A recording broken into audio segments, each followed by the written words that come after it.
안녕하세요, 카닥TV 짬바정입니다. 여러분들 에이다스로 불리는 주행보조 시스템 엄청 좋아하시죠? 오죽하면 자율주행이라든가 반자율주행이라고 부르면서 마치 운전을 더 이상 안 해도 되게 만들어주는 그런 미친 아이템이라고 거의 통풍시트급으로 좋아하시는 것 같습니다. 그런데 이 주행보조 시스템에 얽힌 여러 기능들 또는 용어들이 좀 헷갈리실 거예요. 다 비슷비슷하잖아요. 이를테면 차로 유지보조랑 이탈방지 보조는 뭐가 다르고 어떤 게 더 좋은 건지, 충돌방지 보조는 왜 이렇게 종류가 많은지 어려우셨을 겁니다. 오늘은 이런 어려움을 해결해 드릴게요. 에이다스 즉 주행보조 시스템은요, 안전기술이기도 하지만 주행 편의를 끌어올리는 기술이기도 합니다. 우리가 차를 모는 원리는 간단합니다. 전후 방향의 움직임을 결정하는 건 발로 하고 좌우 방향을 결정하는 건 손으로 하죠. 주행보조 시스템은 이 관점에서 크게 둘로 쪼개볼 수 있습니다. 우선 손의 자유, 즉 조향에 대한 편의 및 안전도 향상을 돕는 주행보조 시스템이 있고요. 발의 자유, 즉 가감속에 대한 편의 및 안전도 향상을 돕는 주행보조 시스템이 존재합니다. 일단 손의 자유와 안전도 향상을 위한 주행보조 시스템부터 보죠. 바로 차로 이탈 방지 보조와 차로 유지 보조입니다. 이 둘의 차이 명확하게 알려드릴게요. 차로 이탈 방지 보조는 차로를 벗어나기 직전에 운전대를 돌려주는 겁니다. 그래서 차로 안에서 머물러 있기만 하다면 한쪽으로 어느 정도 치우쳐 있더라도 개입하지 않아요. 그래서 차로 이탈 방지 보조만 켜놓으면요, 차가 차로 안에서 마치 핀볼처럼 왔다리 갔다리 하면서 움직일 수도 있습니다. 살짝 엉성하죠? 참고로 이게 설정에서 경고만 나게 할 수도 있고요, 능동적으로 개입하게 할 수 있기도 합니다. 보통은 능동형 차로 이탈 방지 보조 상태로 타실 거라고 보고요. 만일 능동형을 끄게 된다면 차로 이탈 경고로만 기능하는 겁니다. 차로 유지 보조는요, 차로 이탈 방지 보조보다 한층 고도화된 겁니다. 쉽게 말해서 더 좋은 거라는 거죠. 차로 이탈 방지 보조는 뭔가 위험, 그러니까 이탈이 생기기 직전에 보조를 해줬잖아요. 유지 보조는 그보다 앞서서 아예 그 차로 중앙을 잘 타고 갈 수 있게 유지를 해줍니다. 그래서 차로 이탈 방지 보조보다 상위 개념의 더 좋은 옵션인 겁니다. 차로 이탈 방지가 차로 보조 기능으로서 최후의 수단이라면요, 유지 보조는 어떤 사전 방어 같은 개념인 거죠. 당연히 최후의 수단을 쓰는 것보단 사전 방어를 하는 게 좋겠죠. 따라서 가격표나 카탈로그를 보는데 차로 이탈 방지 보조나 차로 이탈 경고라고만 써있고 차로 유지라는 말이 빠져있다면 여러분의 기대보다 만족도가 떨어질 겁니다. 참고로 차로 이탈 방지 보조와 차로 유지 보조 모두 카메라를 기반으로 하거든요. 그래서 원천적으로 투입되는 하드웨어가 비싸지 않은 편입니다. 이 카메라로 좀 이따가 얘기할 전방 충돌 방지 보조도 가능하기 때문에 뭔가 들어가는 자원, 즉 카메라 하나 대비해서 그 효용은 오히려 너무 커지는 겁니다. 그래서인지 요즘 나오는 현대기아차에는요, 경차인 캐스퍼를 포함한 거의 모든 신차에 차로 이탈 방지 보조와 차로 유지 보조가 기본으로 탑재되고 있습니다. 다만 현대기아가 아닌 타 브랜드의 신차나 예전에 나왔던 중고차를 살 때는 차로 이탈 방지 보조까지만 달려있는 경우가 많으니까, 즉 유지 보조는 없는 경우가 많으니까요, 이 두 시스템 간의 차이를 잘 알아두셔야 되겠습니다. 웬만하면 차로 유지 보조까지 지원되는 걸로 사야 운전 편의성과 안전면에서 유리하겠죠. 자, 정리하면 꼭 발의 자유를 누리지 못하더라도 손은 자유롭게 해줄 수 있는 게 차로 유지 보조고, 위험이 임박했을 때, 즉 차로 이탈이 임박했을 때 도움을 주는 게 차로 이탈 방지 보조라는 게 1차 결론입니다. 요즘에는 굳이 옵션을 넣지 않더라도 이런 손으로부터의 위험이나 자유를 보장해주는 차로 관련 기술은 거의 기본 탑재되고 있는 추세입니다. 다음으로 운전자 발의 편의 또는 안전을 도모하는 주행보조 시스템을 볼게요.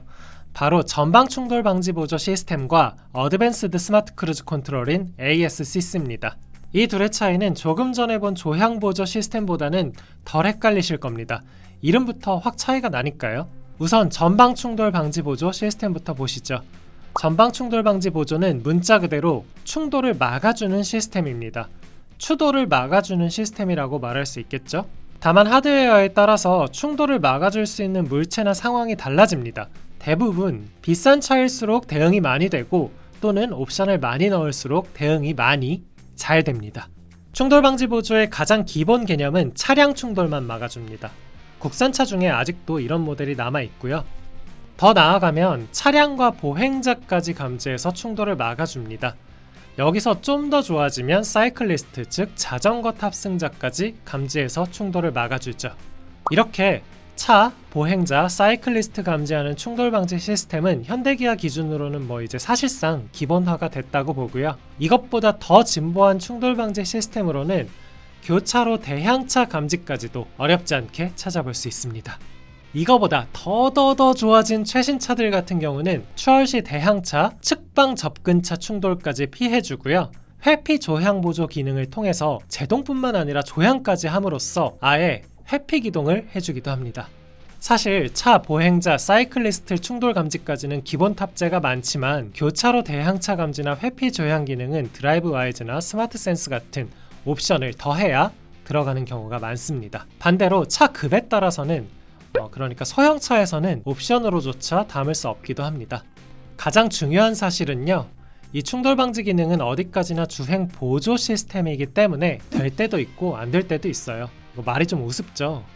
요즘 차들 이거 다 기본인데도 추돌 사고 아직도 엄청 많이 나잖아요. 그게 바로 증거입니다. 제가 봤을 때 이런 충돌 방지 시스템의 사고 예방률은 30% 정도라고 보고 이렇게 접근하면 좋을 것 같아요.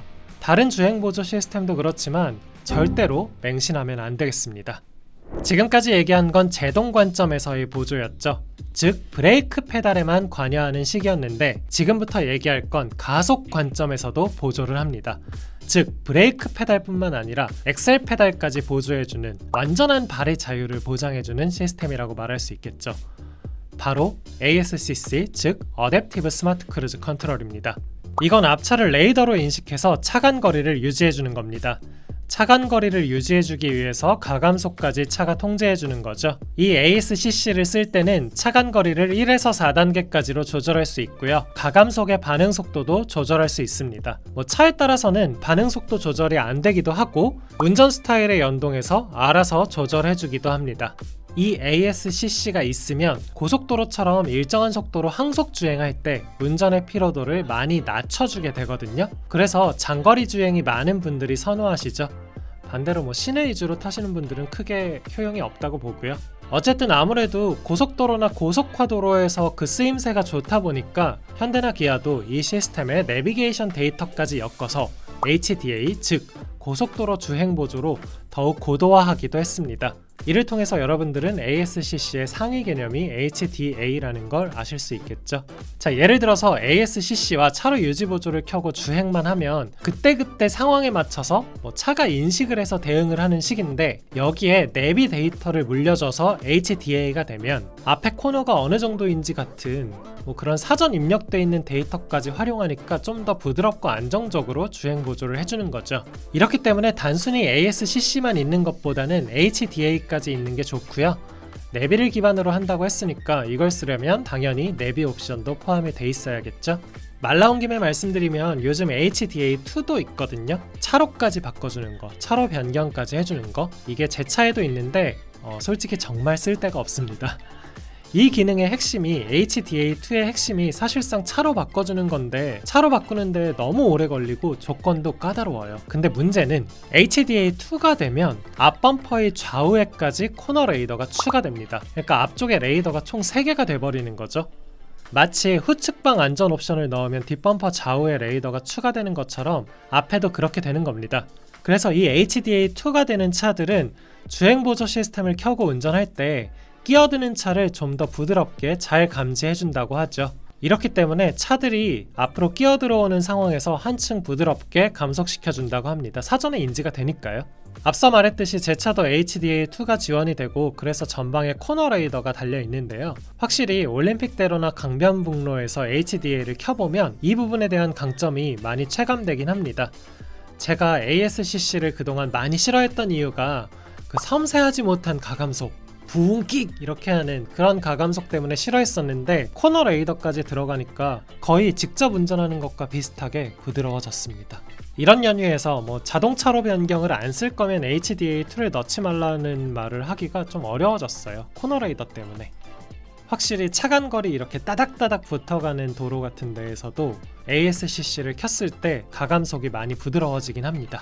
참고로 더 말씀드리면요, ASCC는 요즘 사실상 기본화된 충돌 방지 보조나 차로 유지 보조 같은 거랑 다르게 옵션으로 운영되는 경우가 많습니다. 그 이름은 스마트 센스나 드라이브 와이즈 같은 게 되겠죠. 이걸 넣지 않더라도 속도를 유지해주는 크루즈 컨트롤은 거의 대부분 탑재가 되고요. 이렇게 되면 가속은 차가 해줄 수 있지만, 즉 엑셀 페달을 밟지 않아도 잘 굴러가게, 악셀 페달 밟지 않고 잘 굴러가게 해줄 수 있지만 앞차를 감지해서 감속은 해주지 않는다는 차이가 있겠습니다. 미국에서는 뭐 사실 차가 별로 없어서 ASCC 없이 크루즈 컨트롤만 있어도 운전을 편하게 할 수 있죠. 마찬가지로 한국에서도 아주 교통량이 드문 고속도로라면 뭐 크루즈 컨트롤만으로도 상당히 편하게 운전할 수 있긴 합니다.